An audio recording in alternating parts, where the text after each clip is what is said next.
My brother Julian stood in my workshop last Tuesday and said sell it all.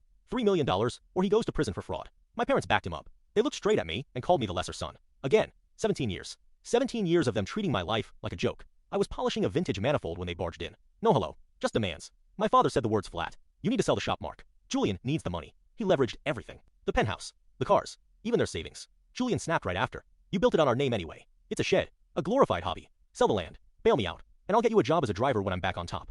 I stopped what I was doing. Looked up. This is my life. I built this from nothing after high school. No fancy finance degree. No city connections. Just me and tools and long hours. My mother stepped closer. Her face twisted. Don't be selfish. You've always been the lesser son. This is your chance to finally be useful. Besides, what does Sarah care? She's a country girl. She can go back to a shack in the woods. That one hit different. Sarah, my wife. The one they mocked at every family dinner for 17 years. Julian always smirked over his wine. How's the little garage, Mark? Still smelling like burnt metal and failure. My parents laughed along. You really should have aimed higher. My mother once stared at Sarah's calloused hands, and Selena is a partner at an interior design firm. Sarah, well, she's very good with her garden, isn't she? I held Sarah's hand under the table every single time. She just squeezed back. Calm. Never said much. I thought she was unbothered. Turns out she was watching, taking notes on every cruel word. Sarah stepped out from the back office right then. She wasn't in her usual apron. She held a tablet in a leather-bound folder. Her voice came out ice cold. There's a slight problem with your plan. Julian hissed at her. Stay out of this, Sarah. This is family business. Real business. She walked right up to him, looked him dead in the eye. You're right, Julian. Let's talk about real business. She flipped the tablet around. It showed corporate filings for Ceres Holdings. You've been trying to find the owner of the industrial park where this workshop sits,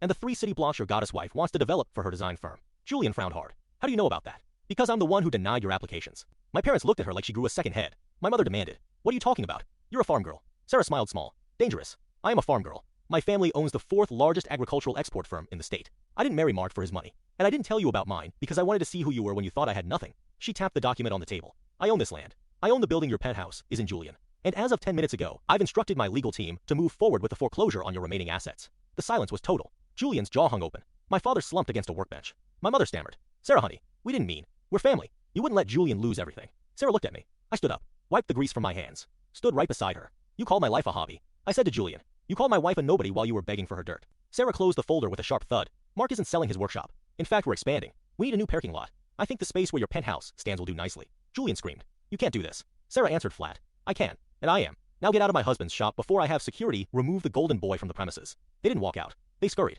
Door swung shut behind them. Sarah looked at me, winked. Hungry. I was thinking steak tonight. We can afford it. I laughed, kissed her, went back to work on that manifold, the one I built with my own hands in the shop they just tried to take. I might be the lesser son in their eyes, but I'm the only one with a home left, and a wife who had my back the whole time. I don't answer their calls now. I don't explain. I just keep building. Bigger. Stronger. For us. Not them. That $3 million demand showed me exactly who they were, and who I never need to be again. I took back my peace the day I stopped caring about their leaderboard, finally living for the life I actually built, not the one they tried to erase.